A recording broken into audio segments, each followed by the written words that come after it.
Assalamualaikum warahmatullahi wabarakatuh. Perkenalkan, saya Aswiratul Hasanah dan dua teman saya, Wahyu Putri dan Tika Maisarah. Di sini kami akan mempresentasikan tentang pengembangan produk baru dan strategi siklus hidup. Sebelum masuk ke materi, ada kajian konsep. Nah, kajian konsepnya itu produk baru dalam suatu perusahaan itu ada rentang usianya.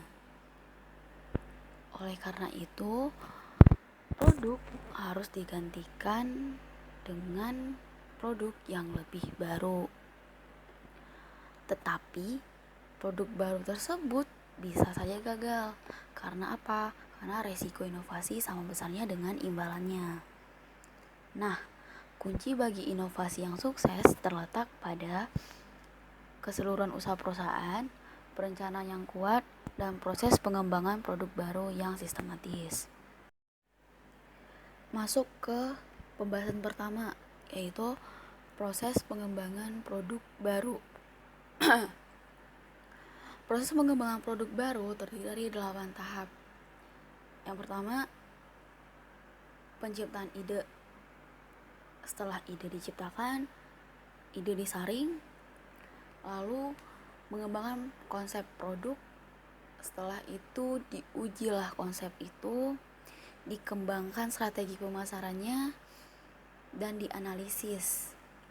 Setelah dianalisis, dikembangkan produk dan pemasaran ujinya, lalu baru dikomersialisasikan. Nah, di sini kita akan membahas satu-satu.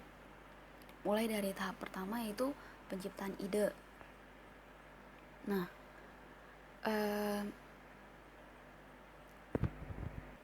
sebelum kalian menemukan produk baru, pasti kalian menciptakan ide dulu kan. Apa nih idenya gitu. Nah, ide tuh asalnya dari mana aja sih gitu. Ada 2 tahap atau 2 sumber dari mana ide produk ini berasal. Pertama ada internal, yang kedua ada eksternal. Internal apa aja gitu. Internal kayak kalian bertukar pikiran dengan teman-teman kalian atau karyawan kalian gitu. Kayak rapat lah. Lalu eksternal dari mana? Eksternal dari masyarakat, kayak survei. Si konsumen ini sekarang maunya apa sih gitu, pasarnya apa sih gitu. Bisa aja ide produk itu berasal dari pesaing kita nih ngeluarin apa sih gitu. Oh, ngeluarin produk ini, apa kita bikin juga ya. Nah, kayak gitulah. Nah, setelah itu ide-ide dari teman, ide dari survei itu disaring. Untuk apa? Untuk mengurangi jumlah ide tersebut dan menemukan ide yang terbaik di antara yang terbaik dan dapat menguntungkan perusahaan juga gitu. Setelah disaring, dikembangkanlah konsep produknya itu. Ini biasanya konsep produk ini secara tertulis gitu loh, kayak proposal kayak gitulah ya. Setelah konsep dikembangkan, lalu konsep diuji. Nah, pengujian konsep ini berdasarkan dengan kecocokan terhadap konsep dengan konsumen, karena nanti si konsep ini akan dipasarkan, akan dikomersialisasikan gitu melalui suatu produk. Materi selanjutnya akan dibahas oleh Wahyu Putri. Saya, Wahyu Putri, akan menjelaskan tentang proses pengembangan produk baru berdasarkan strategi pemasaran. Strategi pemasaran itu dibagi atas 3 pernyataan. Yang pertama, menggambarkan pasar sasaran, positioning produk yang direncanakan, dan tujuan penjualan pangsa pasar serta laba untuk beberapa tahun pertama. Selanjutnya, ada memberikan kerangka bagi harga produk yang direncanakan, didistribusikan, dan anggaran pemasaran tahun pertama.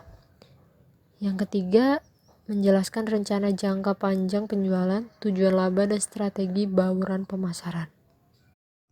Di sini bisa diartikan bahwa kita harus menggambarkan sasaran pasar kita. Habis itu posisi produk kita mau di mana. Itu semua harus kita rencanakan. Serta tujuan penjualan kita itu harus sudah kita ketahui agar kita mencapai dan mendapatkan laba. Ya, lanjut ke slide selanjutnya. Itu ada proses pengembangan produk baru berdasarkan analisis bisnis. Dalam tahap analisis bisnis, tinjauan ulang penjualan biaya dan proyeksi laba bagi produk baru dilakukan untuk menentukan apakah produk baru itu memuaskan tujuan perusahaan atau tidak. Dan untuk memperkirakan penjualan perusahaan perlu melihat pada sejarah penjualan produk serupa dan melakukan survei untuk mengetahui opini pasar atau pendapat pasar. Lalu kemudian perusahaan mengestimasi penjualan maksimum dan minimum untuk mengetahui jangkauan resiko yang akan diperoleh dari penjualan tersebut. Nah, angka penjualan dan biaya untuk menganalisis daya tarik keuangan dari produk tersebut. Jadi ini semua itu dapat digunakan untuk mengetahui angka penjualan dan biaya untuk menganalisis daya tarik keuangan dari produk baru. Ya, kita lanjut ke slide berikutnya. Di sini ada proses pengembangan produk baru berdasarkan pengembangan produk. Nah, di sini bila konsep produk melewati pengujian bisnis dengan hasil yang positif atau ide menjadi lebih nyata mulai melalui pengembangan produk dan pemasaran uji dan akhirnya diluncurkan selama tahap komersial. Artinya produk tersebut itu sudah melalui pengujian dan dinyatakan berhasil untuk bisa dikembangkan. Nah, selanjutnya ada pengembangan produk memiliki pengertian yaitu mengembangkan konsep produk menjadi produk nyata untuk dapat memastikan bahwa ide produk dapat diubah menjadi produk yang bisa dikerjakan. Tahap ini akan menunjukkan apakah ide produk dapat diubah menjadi produk yang bisa dikerjakan atau tidak. Jadi di pengembangan produk ini adalah kayak ancang-ancang kita, apakah produk kita ini bisa dikomersilkan atau tidak. Kita lanjut ke slide berikutnya. Itu ada proses pengembangan produk baru berdasarkan pemasaran uji. Sedangkan tahap pemasaran uji ini merupakan tahap di mana produk dan program pemasaran diperkenalkan pada lingkungan pasar yang lebih realistis. Artinya produk tersebut sudah diperkenalkan di pasaran. Nah, pemasaran uji memberikan pengalaman kepada pemasar untuk memasarkan produk sebelum mengeluarkan banyak biaya pada saat benar-benar diperkenalkan ke pasar. Kita lanjut ke slide berikutnya. Ada pemasaran uji lagi ya, uji pemasarannya. Pengujian ini memungkinkan perusahaan menguji produk dan seluruh program pemasaran strategi, positioning, iklan, distribusi, penetapan harga, merek, dan kemasan, serta tingkat anggaran. Di sini perusahaan memiliki 3 pendekatan dalam melakukan uji pasar, yaitu adalah pengujian pasar standar, pengujian pasar yang terkendali, Dan yang terakhir adalah pengujian pasar yang disimulasikan. Di sini ada komersialisasi. Komersialisasi adalah pengenalan sebuah produk baru ke pasar. Pemasaran uji menyediakan informasi yang dibutuhkan untuk membuat keputusan akhir apakah hendak meluncurkan produk baru ini atau tidak. Bila perusahaan melanjutkan komersialisasi, mereka akan menghadapi biaya yang tinggi. Jadi di sini perusahaan akan menetapkan apakah keputusan akhir ini bahwa produk baru ini akan dikomersialisasikan atau tidak. Jika memang ingin dikomersialisasikan, perusahaan harus bersedia mengeluarkan biaya yang tinggi untuk meluncurkan produk baru ini. Selanjutnya ada perusahaan harus memutuskan di mana produk baru akan diluncurkan dalam satu lokasi, wilayah, pasar nasional atau pasar internasional. Di sini perusahaan harus menentukan dan memutuskan produk ini ingin dipasarkan di lokasi yang mana, wilayah pasar yang mana, atau bisa jadi pasar nasional ataupun pasar internasional. Di sini beberapa perusahaan mempunyai keyakinan, modal dan kapasitas untuk meluncurkan produk baru ke dalam seluruh distribusi nasional atau internasional. Mereka akan mengembangkan rencana peluncuran pasar atau market rollout pada satu waktu. Selanjutnya, secara khusus perusahaan kecil mungkin memasuki kota atau daerah yang menarik satu persatu. Namun perusahaan yang lebih besar dapat dengan cepat memperkenalkan model baru ke beberapa daerah atau seluruh pasar nasional. Perusahaan dengan sistem distribusi internasional dapat memperkenalkan produk baru melalui peluncuran global. Jadi di sini ada sedikit perbedaan dari perusahaan kecil dan perusahaan besar. Jadi perusahaan kecil itu biasanya hanya melakukan peluncuran produk baru itu di kisaran kota ataupun daerah atau wilayah sekitarnya. Sedangkan untuk perusahaan besar, mereka bisa mengkomersialisasikan produk baru ini ke kancah global, ke kancah internasional atau ke seluruh pasar internasional. Jadi keuntungan dari perusahaan besar, mereka dengan mudahnya dapat mengkomersialisasikan produk baru ini ke pasar nasional.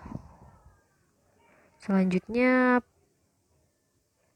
di sini dalam proses pengembangan produk baru kita tuh juga harus melakukan pendekatan yang akan mendapatkan keberhasilan. Pengembangan produk baru melibatkan lebih dari sekedar proses melalui sekelompok tahap. Perusahaan harus mengambil pendekatan sistematis, holistis untuk mengelola proses ini.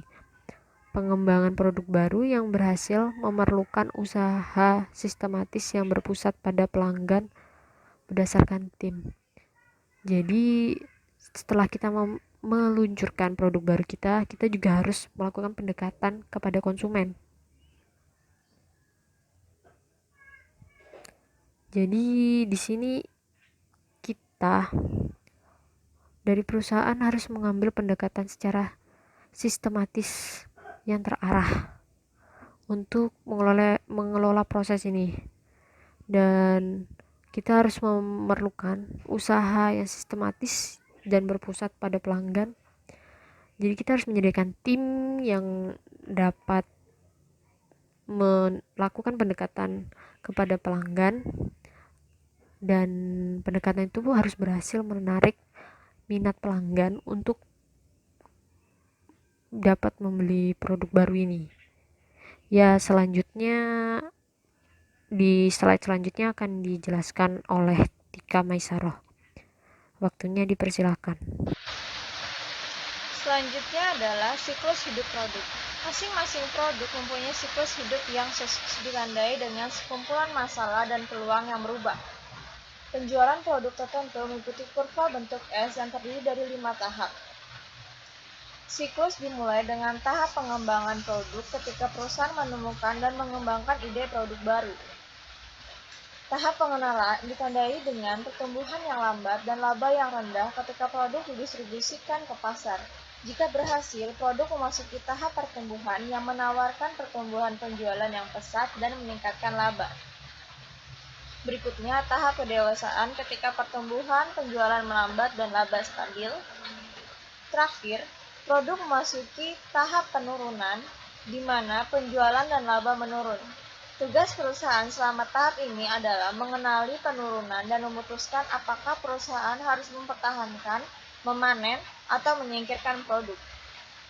Dalam tahap pengenalan, perusahaan harus memilih strategi peluncuran yang konsisten dengan positioning produk yang dimaksudkan. Banyak uang yang dibutuhkan untuk menarik distributor dan membangun persediaan mereka dan memberitahu konsumen tentang produk baru dan mendapatkan percobaan. Dalam tahap pertumbuhan, perusahaan harus mendidik konsumen dan distributor potensial. Selanjutnya, perusahaan berusaha untuk tetap memimpin persaingan dan mempertahankan pertumbuhan pasar yang cepat dengan meningkatkan kualitas produk, menambahkan fitur dan model produk baru, memasuki segmen pasar dan saluran distribusi baru, mengubah iklan dari membangun kesadaran produk menjadi membangun keyakinan membeli produk, dan menurunkan harga pada saat yang tepat untuk menarik pembeli baru. Dalam tahap kedewasaan, perusahaan terus berinvestasi untuk mendewasakan produk dan mempertahankan modifikasi pasar, produk, dan bauran pemasaran.